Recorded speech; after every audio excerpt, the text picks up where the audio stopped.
To back my YouTube channel the Ajay study point में आपका हार्दिक स्वागत है। दोस्तों आज हम जीके के मोस्ट इम्पोर्टेंट क्वेश्चनों के बारे में डिस्कस करेंगे जो कि दिल्ली पुलिस हेड कांस्टेबल 2023 के पॉइंट ऑफ व्यू से वेरी मोस्ट इम्पोर्टेंट है। सो आपसे रिक्वेस्ट है, अगर आपने हमारे चैनल पे पहली बार विजिट किया है तो प्लीज़ चैनल को सब्सक्राइब करके बेल आइकन दबा दीजिएगा, जिससे आने वाली न्यू वीडियो का नोटिफिकेशन सबसे पहले आपको मिल सके। आज का सेशन वेरी मोस्ट इम्पोर्टेंट है क्योंकि आज के सेशन में मैंने वो सभी मोस्ट ऑल रिपीटेड क्वेश्चनों को रखा है जो कि कई बार एग्जाम में पूछे जा चुके हैं। तो आप सभी लोगों से रिक्वेस्ट है, आप सभी लोग शुरू से एंड तक हमारे साथ बने रहिएगा क्योंकि आज का सेशन आप सभी के लिए वेरी मोस्ट इम्पोर्टेंट है।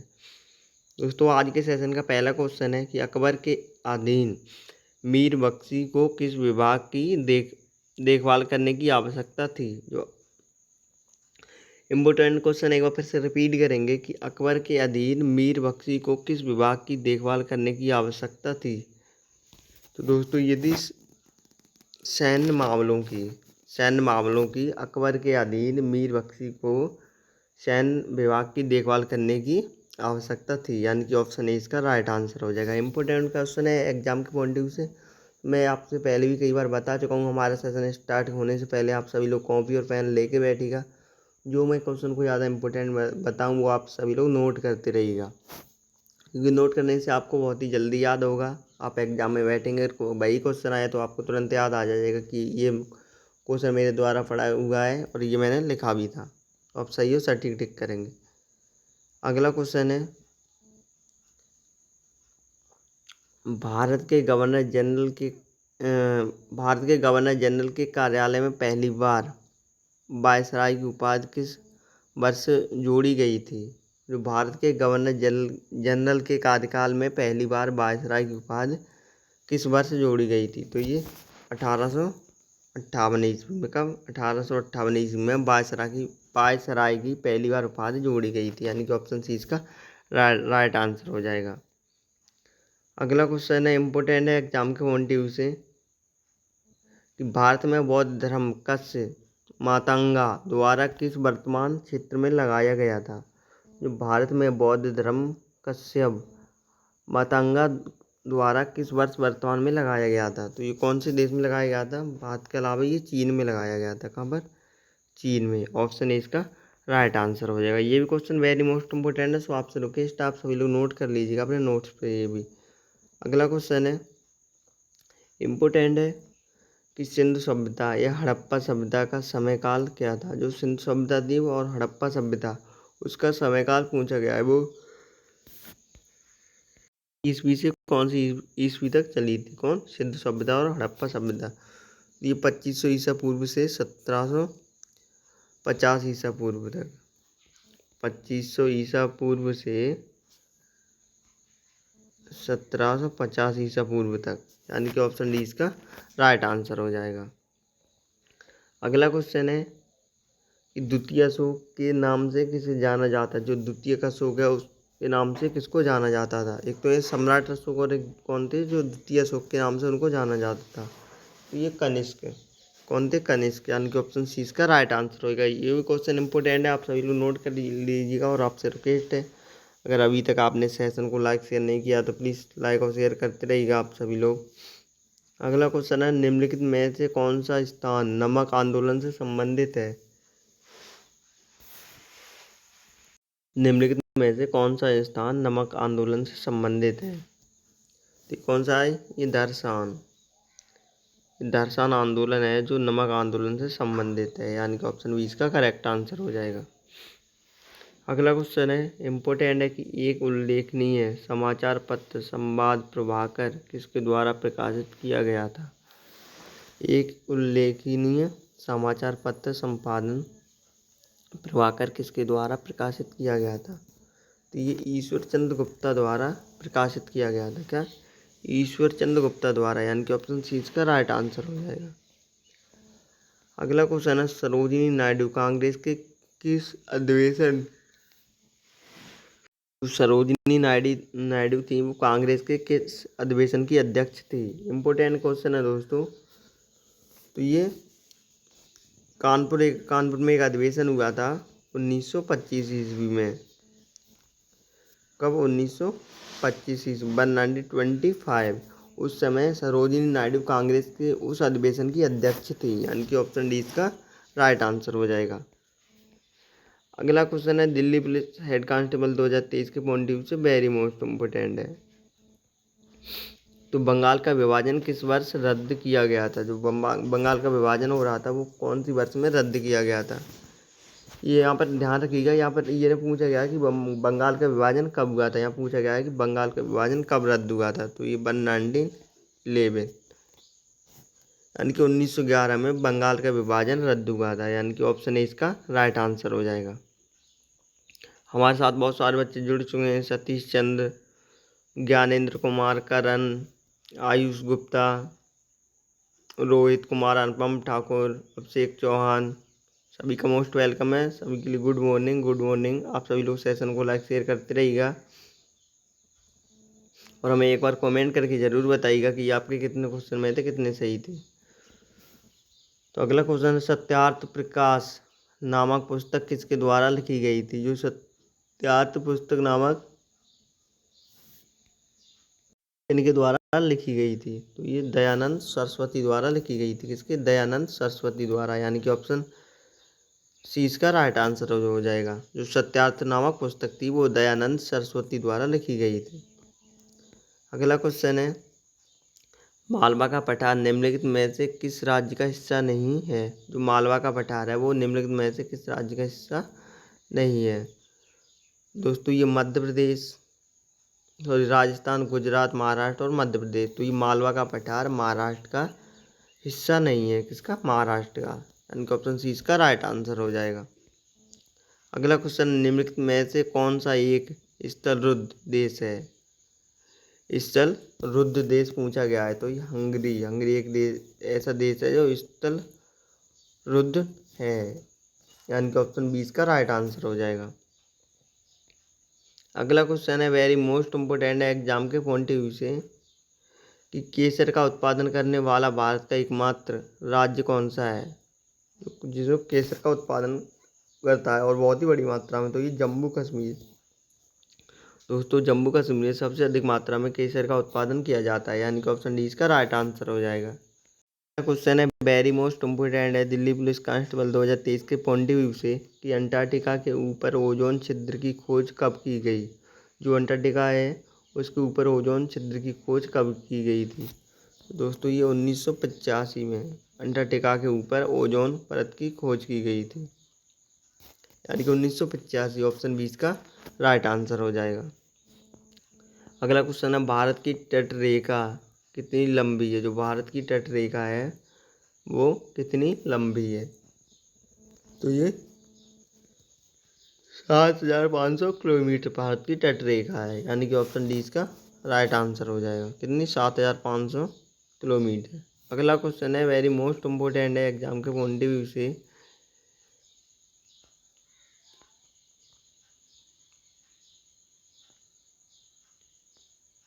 कि बैंक ऑफ बड़ौदा में आरंभिक सार्वजनिक पेशकश आईपीओ के साथ किस वर्ष की पूंजी बाजार में प्रवेश किया? वेरी मोस्ट इम्पोर्टेंट क्वेश्चन एक बार फिर से रिपीट करेंगे कि बैंक ऑफ बड़ौदा में आरंभिक सार्वजनिक पेशकश आईपीओ के साथ किस वर्ष पूंजी बाजार में प्रवेश किया? दोस्तों ये कौन सन में किया गया था? ये 1996 ईस्वी में, यानी कि ऑप्शन डी इसका राइट आंसर हो जाएगा। अगला क्वेश्चन है वेरी मोस्ट इम्पोर्टेंट रहेगा दिल्ली पुलिस कांस्टेबल 2023 के पॉइंट ऑफ व्यू से कि उर्वरकों के कारण किस तत्व का अत्यधिक उपयोग होता है? जो उर्वरकों के कारण कौन से तत्वों का सबसे अधिक उपयोग होता है?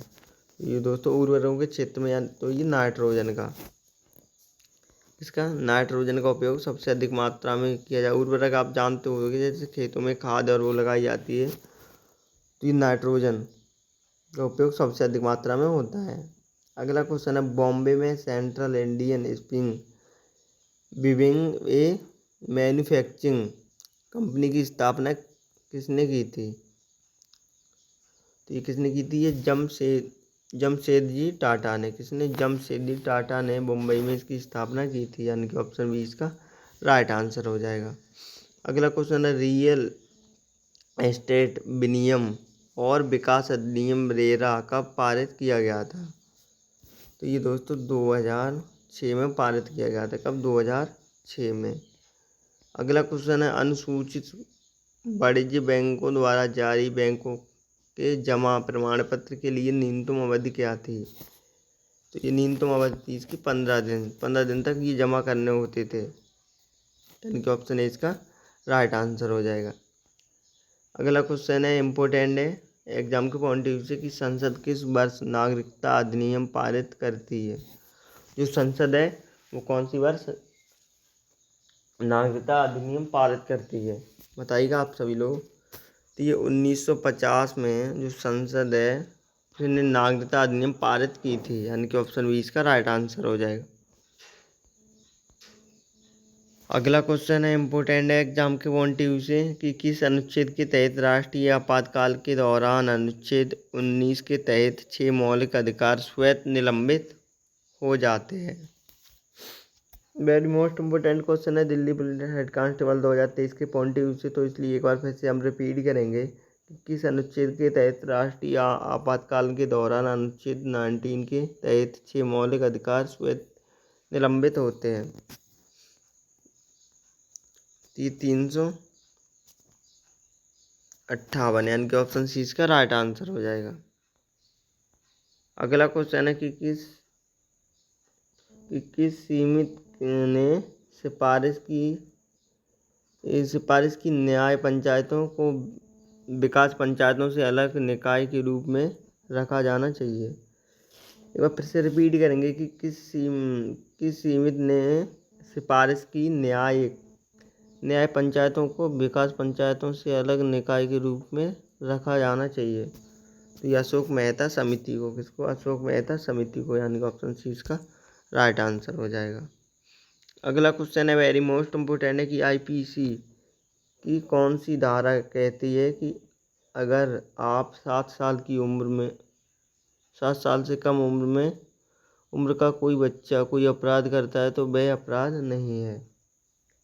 इम्पोर्टेंट क्वेश्चन है आपके एग्जाम के पॉइंट ऑफ व्यू से कि आईपीसी की कौन सी धारा कहती है कि अगर 7 साल से कम उम्र का बच्चा अगर कोई अपराध करता है तो वह अपराध नहीं है? तो ये आईपीसी की 82वीं धारा यह कहती है अगर कोई बच्चा 7 साल से कम उम्र में अगर कोई अपराध करता है तो वो अपराध नहीं है, यानी कि ऑप्शन बी इसका राइट आंसर हो जाए। कौन सी धारा कहती है? आईपीसी की 82वीं धारा। अगला क्वेश्चन है इम्पोर्टेंट है कि राज्यपाल के कार्यकाल के संबंध में निम्नलिखित में से कौन से कथन सही है? तो दोस्तों इसमें 4 कथन दिए हैं कि एक राज्यपाल 5 साल की अवधि के लिए पद धारण करता है। दूसरा है वह प्रधानमंत्री को एक त्यागपत्र को संबोधित करके इस्तीफा दे सकता है या उन्हें राष्ट्रपति द्वारा हटाया नहीं जा सकता। तो इसका राइट आंसर हो जाएगा ऑप्शन ए, एक राज्यपाल 5 साल की अवधि के लिए पद धारण करता है, यानी कि ऑप्शन ए इसका राइट आंसर हो जाएगा। ये भी क्वेश्चन वेरी मोस्ट इम्पोर्टेंट है एग्जाम के पॉइंट ऑफ व्यू से। सो आपने अभी तक अगर सेशन को लाइक और शेयर नहीं किया तो प्लीज़ एक बार यार लाइक और शेयर कर दीजिएगा और हमें कमेंट करके ज़रूर बताइएगा आज का सेशन आप सभी लोगों को कैसा लगा। अगला क्वेश्चन है वेरी मोस्ट इम्पोर्टेंट है कि निम्नलिखित में से कौन मांसपेशियों की गति में शामिल है? तो दोस्तों मांसपेशियों की गति में क्या शामिल है? मायोसिन है वो मांसपेशियों की गति में शामिल है, यानी कि ऑप्शन 20 का राइट आंसर हो जाएगा।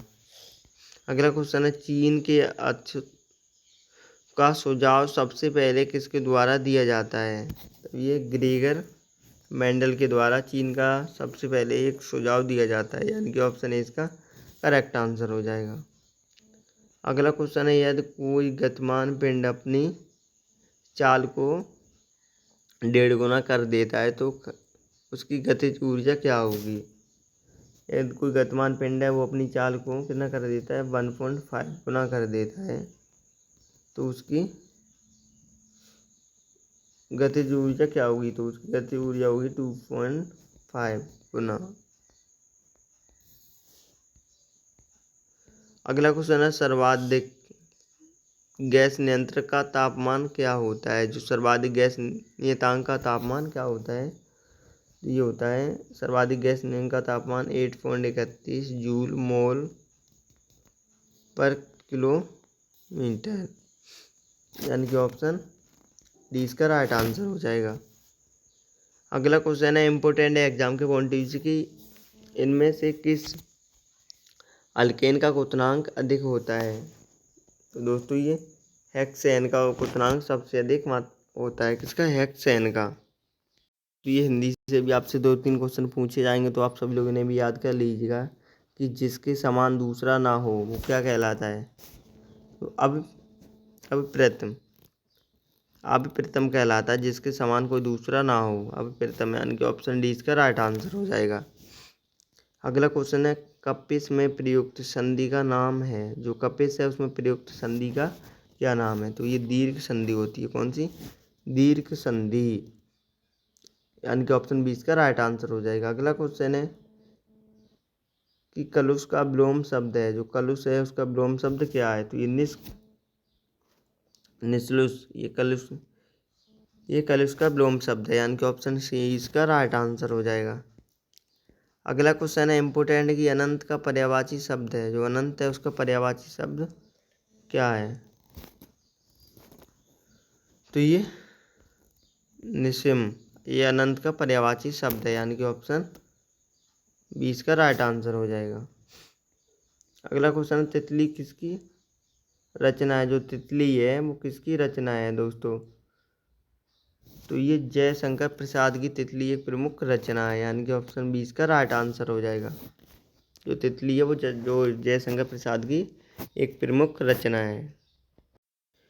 अगला क्वेश्चन है वेरी मोस्ट इम्पोर्टेंट है कि केंद्रीय मंत्री डॉक्टर जितेंद्र सिंह ने निम्न में से किस शहर में भारत के पहले ओपन रॉक संग्रहालय का उद्घाटन किया। तो ये हैदराबाद ने किया था, किसने, हैदराबाद ने, यानी कि ऑप्शन सी इसका राइट आंसर हो जाएगा। अगला क्वेश्चन है इस साल G7 शिखर सम्मेलन की मेजबानी करने के लिए निम्न में से किस देश ने G7 की अध्यक्षता ली थी। तो किसने ली थी, ये जर्मनी ने, यानी कि ऑप्शन सी इसका राइट आंसर हो जाएगा। ये भी वेरी मोस्ट इंपॉर्टेंट क्वेश्चन है एग्जाम के पॉइंट ऑफ व्यू से। सो आपसे रिक्वेस्ट आप सभी लोग शुरू से एंड तक हमारे साथ बने रहिएगा, और जो मैं इंपॉर्टेंट क्वेश्चनों को बता रहा हूँ वो आप नोट करते रहिएगा। और अभी तक अगर आपने हमारे चैनल पे पहली बार विजिट किया तो प्लीज़ एक बार चैनल को सब्सक्राइब करके बेल आइकन दबा दीजिएगा, जिससे आने वाली न्यू वीडियो का नोटिफिकेशन है ना जो सबसे पहले आपको मिल सकेगा, और अपनी तैयारी को एक बेहतर तरीके से बना सकते हैं। अगला क्वेश्चन है भारतीय मूल की कैप्टन हरप्रीत चंडी जो दक्षिण ध्रुव पर पहुंची थी वो किस देश की सेना में है। भारतीय मूल की कैप्टन हरप्रीत चंडी जो दक्षिण ध्रुव पर पहुंची थी वो किस देश की सेना में है। तो ये ब्रिटेन देश की सेना में है, कौन, हरप्रीत चंडी, और ये दक्षिण ध्रुव पर सबसे पहले पहुंची थी, यानी कि ऑप्शन 20 का राइट आंसर हो जाएगा। अगला क्वेश्चन है इंपॉर्टेंट है एग्जाम के पॉइंट ऑफ व्यू से कि विनोद कन्नन को निम्न में से किस एयरलाइन कंपनी ने अपना अगला CEO नियुक्त किया।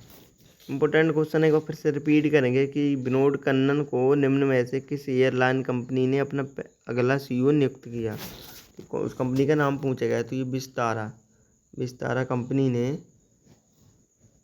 विनोद कन्नर को अपना दूसरा अगला CEO नियुक्त किया है। और कौन सी कंपनी है, विस्तारा कंपनी ने उनको अगला CEO नियुक्त किया है, यानी कि ऑप्शन 20 का राइट आंसर हो जाएगा। अगला क्वेश्चन है बांग्लादेश क्रिकेट टीम ने न्यूजीलैंड के खिलाफ कितने साल में पहला टेस्ट मैच जीता था। जो बांग्लादेश की टीम ने न्यूजीलैंड के खिलाफ अपना कितने साल बाद अपना पहला टेस्ट मैच जीता था। तो 21 साल बाद बांग्लादेश ने न्यूजीलैंड से अपना पहला टेस्ट मैच जीता, कितना, 21 साल बाद, यानी कि ऑप्शन ए इसका राइट आंसर हो जाएगा। अगला क्वेश्चन है संयुक्त राष्ट्र सुरक्षा परिषद UNSC ने कितने नए अस्थायी सदस्यों का चयन किया। तो उसमें कितने नए सदस्य थे। तो ये 4 नए सदस्यों का चयन किया था सुरक्षा परिषद UNSC।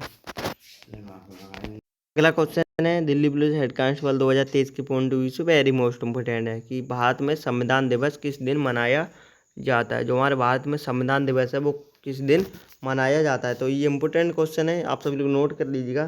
तो ये 26 नवंबर को भारत में संविधान दिवस मनाया जाता है। कितने? 26 नवंबर को, यानी कि ऑप्शन सी इसका राइट आंसर हो जाएगा। अगला क्वेश्चन है फेडोमीटर का उपयोग किसको मापने के लिए किया जाता है। जो फेडोमीटर है उसका उपयोग किस चीज़ को मापने के लिए किया जाता है। भूकंप, दिमाग, समुद्र की तीव्रता या ध्वनि तीव्रता। तो जो फेडोमीटर का उपयोग समुद्र की गहराई नापने के लिए किया जाता है, यानी कि ऑप्शन सी इसका राइट आंसर हो जाएगा। समुद्र की गहराई मापने के लिए फेडोमीटर का उपयोग किया जाता है। अगला क्वेश्चन है भारत का सबसे बड़ा बंदरगाह किसे माना जाता है। जो हमारे भारत का सबसे बड़ा बंदरगाह है वो किसको माना जाता है। तो ये मुंबई को हमारे भारत का सबसे बड़ा बंदरगाह माना जाता है, यानी कि ऑप्शन डी इसका राइट आंसर हो जाएगा। आप सभी लोग सेशन को लाइक शेयर करते रहिएगा। अगला क्वेश्चन है 2017 में स्वच्छ भारत मिशन के लिए नए ब्रांड एम्बेसडर के रूप में किसे नियुक्त किया गया। 2017 में स्वच्छ भारत मिशन के लिए नए ब्रांड एम्बेसडर के रूप में किसे नियुक्त किया गया है। तो ये शिल्पा शेट्टी को। किसको? शिल्पा शेट्टी को, यानी कि ऑप्शन बी इसका राइट आंसर हो जाएगा। अगला क्वेश्चन है वेरी मोस्ट इम्पोर्टेंट है कि निम्न में से कौन सी नदी उपजल द्वारा पुनर्भरण करती है। उपजल द्वारा कौन सी नदी किसको पुनर्भरण करती है। तो ये उस नदी का नाम पूछा गया, तो ये नर्मदा नदी। क्या? नर्मदा नदी। ऑप्शन सी इसका राइट आंसर हो जाएगा। अगला क्वेश्चन है निम्नलिखित में से कौन मीथेन का प्रमुख स्रोत नहीं है। तो मीथेन का कौन प्रमुख स्रोत नहीं है। ये पर्वतीय नदियाँ, यानी कि ऑप्शन बी इसका राइट आंसर हो जाएगा। अगला क्वेश्चन है वेरी मोस्ट इम्पोर्टेंट है एग्जाम के पॉइंट ऑफ व्यू से। महात्मा गांधी ने 1918 में गुजरात में खेड़ा सत्याग्रह किसके समर्थन में शुरू किया था। ये दोस्तों ये किसानों के क्षेत्र में शुरू किया था गांधी जी ने 1918 ईस्वी में खेड़ा सत्याग्रह आंदोलन, यानी कि ऑप्शन सी इसका राइट आंसर हो जाएगा। अगला क्वेश्चन है आज के सेशन का ये लास्ट क्वेश्चन है कि वायु में ध्वनि तरंग किस रूप में होती है। तो दोस्तों वायु में जो ध्वनि तरंग है वो अनुदैर्ध्य तरंग के रूप में होती है। कौन से? अनुदैर्ध्य तरंग के रूप में। दोस्तों आज के सेशन का हमारा ये लास्ट क्वेश्चन था। प्लीज़ आप सभी लोगों में एक बार कमेंट करके ज़रूर बताइएगा आज का सेशन आप सभी लोगों को कैसा लगा। अगर सेशन अच्छा लगा हो तो प्लीज़ लाइक और शेयर कर दीजिएगा। और अगर आपने हमारे चैनल पे पहली बार विजिट किया तो प्लीज़ एक बार चैनल को सब्सक्राइब करके बेल आइकन दबा दीजिएगा, जिससे आने वाली न्यू वीडियो का नोटिफिकेशन सबसे पहले आपको मिल सकेगा और अपनी तैयारी को आप बेहतर बना सकते हैं। दोस्तों डिस्क्रिप्शन में मैंने इंस्टाग्राम का लिंक दिया, वहाँ में मैसेज करके अगर आपको हमारी फ्री ऑफ कॉस्ट PDF चाहिए तो मैंने डिस्क्रिप्शन में उसका लिंक दिया है, वहाँ में मैसेज करके ये प्राप्त कर सकते हैं। तो दोस्तों पढ़ते रहिएगा अच्छे से, मन लगा के। इस बार आपको वर्दी अवश्य मिलेगी। मिलते एक नई वीडियो में, तब तक के लिए जय हिंद, वंदे मातरम।